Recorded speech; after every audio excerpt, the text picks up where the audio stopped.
Good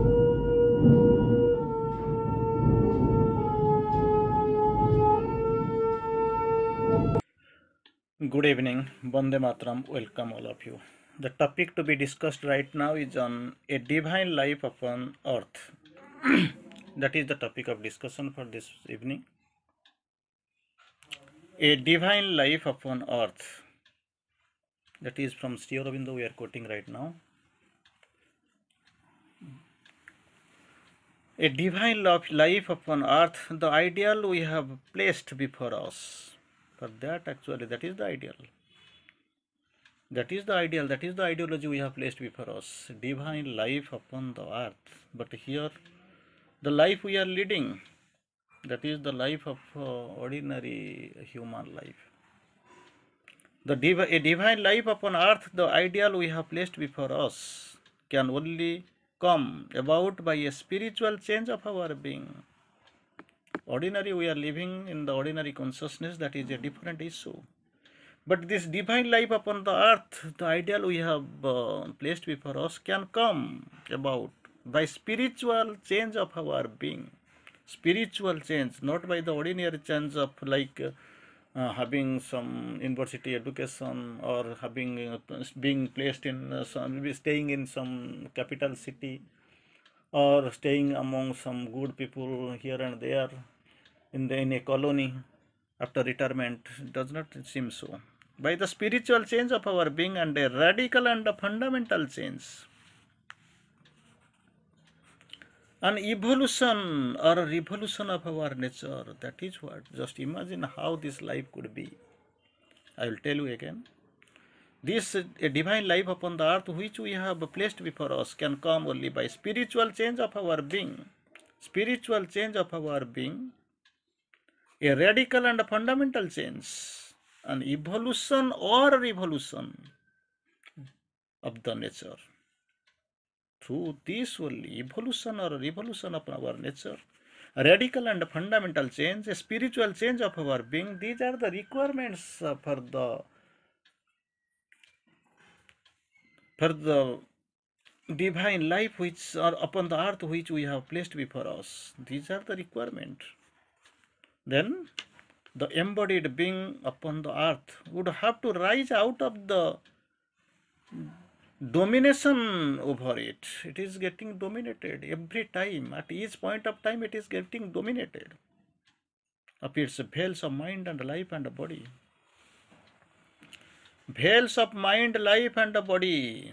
These are dominating the being, embodied being, which is getting, which would have to rise out of the domination of the veils of the mind, life and the body into the full consciousness and the possession of the spiritual reality and its nature, would have to be lifted out of the consciousness and the power of consciousness proper to mental, vital and physical beings. So from that domination of mind and life and the body, it has to come out, it has to emerge out into the full consciousness, not only one or two steps ahead, into the true consciousness and the possession of the spiritual reality. Second time, possession of the spiritual reality and its nature also would have to be lifted up to a consciousness and the power of consciousness, to that consciousness. First, from the domination it has to come out. Second, possession of the spiritual reality. Third, and its nature, to be lifted up to a consciousness and the power of consciousness proper to mental, vital and physical being, into the greater consciousness and the greater power of being and the larger and freer life of the spirit. From this mental, vital and physical layers and embodiments, it has to come out to a higher consciousness, to a higher and freer life of being. That is what the purpose, the goal we have kept, we have placed before us. That is not an easy matter. Life is entire life is, all life is yoga like this. So you have to follow the track. You can't pull yourself out of this track. That is what the requirement. Ordinary goal, ordinary aim that ordinary conscious people they have placed before them, something nothing more than roti kapda makan. It is roti kapda makan for them. Whatever you see, whether you eat roti bread in your home or in a jhumpudi hotel or in five-star hotel, the original item from which it is originated, that is the flour from wheat. In where you just place you are changing, that mentality is changing, nothing else more. But here that consciousness concept is totally different. You want to put your life, to make your life divine. That is what the concept is kept before us. For that, actually, instead we feel we simply we forget the concept. And then the next step, when one has to escape from the lower dharma, lower dharma and higher dharma, lower this family, this all these things, whatever is there, these bounds, these confines, these limitations. One has to escape from the lower dharma. One has often to renounce it, this lower dharma, family duties. Because this is my family, I have created my family, this is my wife, my children, I have given them birth, I have got my responsibility. You have, but you have forgotten. You are here for something else, but you are doing something else. You are doing something, but you are meant for something else. Have you got the call? No idea. I have come. Living in the ordinary conscious of the Grihastha, you have not the spiritual life in yet to begin. You have not got the call, and you have not felt what I am here for, which road I am trying, what is the purpose. Is it the road trying? It is a spiritual necessity for me or not? Nothing has been analyzed so far. Simply people have come, I have come. People are coming and going. This is something like a gate open for everybody. People keep rushing in one way and living another way. Come must and go just, something like ordinary life. They don't know the compulsion of this life, necessity of this life. So this lower dharma, one has often to renounce it and arrive at a larger one. You have to leave it. Leave it means where you have to rise. You have to reach on a larger one. To arrive at a larger one, social duties, paying debts, looking after family, help to serve our ordinary country. These are the conditions. These are the parameters we see. These are the things, at least, and height. These are the height and the breadth of the human larger thinking. Nothing more. Means social duties, paying debts, looking after family, help to serve our country. These are the things. But the different, the contrary is also existing, for which actually you are supposed to do. The man who turns to the spiritual life has to leave all that is behind him upon. Once you have passed the past, yes, then past is lost, it is not coming back. Why, sir? Why are you looking at it? Past is never to return. You have passed the past. So to leave all that is behind them, and he is reproached by lots of people for his adharma. Reproached by a lot of people, lots of people for his adharma. But if he does not do this adharma, he is bound forever to the lower life. He is bound to do the lower nature, lower life. But in ordinary sense, in ordinary ideology, something you are doing, people feel you are doing the adharma. What I have to do? You have to celebrate you have to observe your dharma. Dharma means what? Religion, Hindu, Muslim, Christian, Quran, Bible. Dharma means dharayati dharma. Dharma of, sun rays to give you light and heat. Water, it will quench your thirst. Dharma of cloud, it will fetch and pour like rain. Dharma of the Kshatriya, to wage war. Dharma of the Brahmin, to go for the idol worship. But instead of doing all these things, we have taken dharma in something different sense, different view.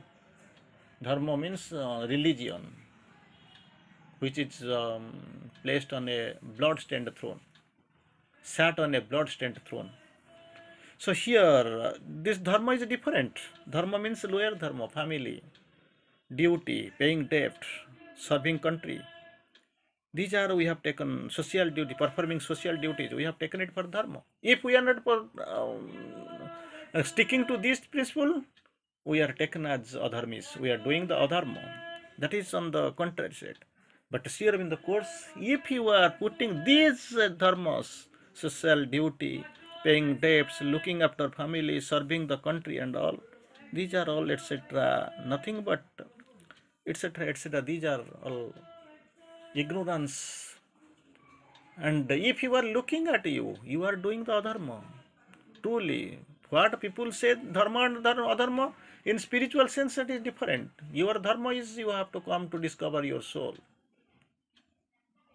You have to become, to know the divine, to become the divine, to manifest the divine. That is your dharma. If you are looking back at the dharma, what so-called people say, like I've given example, social duty, paying debt, looking after family, serving the country, etc., etc. These are the adharma you are doing.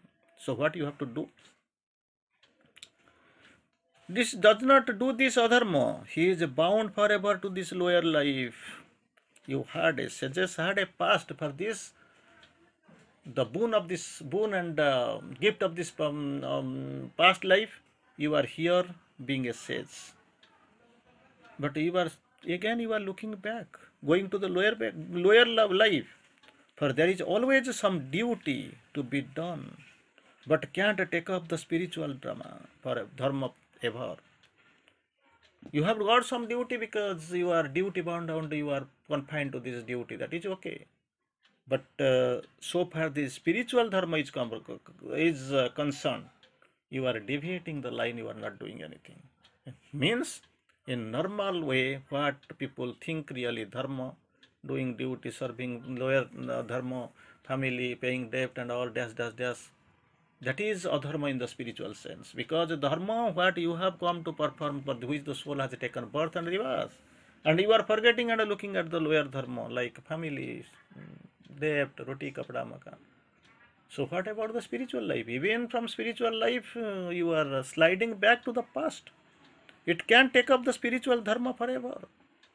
That is what to be taken.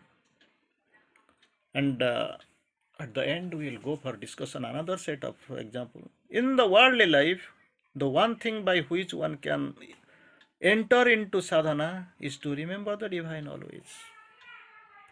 What about dharma and adharma? A divine life. These are all the so-called, because already to some extent you are not in a very fascinating mood to deliver speech. So you are very serious about this divine life. Divine life upon the earth is the ideal we have placed before us. And with this ideal and ideology you have to proceed. You have to fulfill. At least something you have to do in this life. Unnecessary, don't waste your time. This is, you are wasting your time. Simply going for going sake, talking for talking sake, standing for standing sake, like this. In a worldly life, one thing by which one can enter into sadhana is to remember the divine always. Remember the divine always, because divine is the beginning, divine is the end, divine is the in between. With us, divine is the guide. Without divine in spiritual life, nothing is there.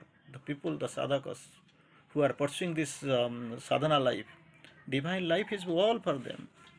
Taking one's difficulties as ordeals to pass through. Ordeals to pass through. You have to appear the exam to go to the next class. So these difficulties, once difficulties are ordeal to pass through, you must cross through that. To pray constantly, seek the divine help and the protection, and ask for opening of the heart and the consciousness to the supporting divine presence. Only the divine presence. That's what is your requirement. That's what is your need. With this only you have to rise up to a higher level and a higher consciousness. That is what the requirement. In the worldly life, here, you don't have to go anywhere else. Sansara dharma, that is the best dharma. You have to, you are performing a lot of things, and simultaneously you are doing also your duty. In the worldly life, the one thing by which one has to enter into the sadhana is to remember the divine only. Always. Taking one's difficulties as ordeal, that is the second part. First, you have to remember the divine always. Second, taking difficulties as ordeals to be passed through. Third, to pray constantly. Number four, seek the divine help and the protection. Number five, ask for opening of the heart and consciousness to the support of the divine presence. That is what the requirement, and you have to go through. So even if it is that very things are very seems to be charming and exciting, but not that much, not that way. You have to, each and every line and words Sri Aurobindo has described, it has got the inner meaning. You have to quest only divine, only spirit, not the higher consciousness, higher dharma. That has to be taken care of. So, if it is you are moving in the track, then fine. Otherwise, pray and will try to be accompanied and guided by the divine. And Mother and Sri Aurobindo are there to lead us and guide us. Bande Mataram.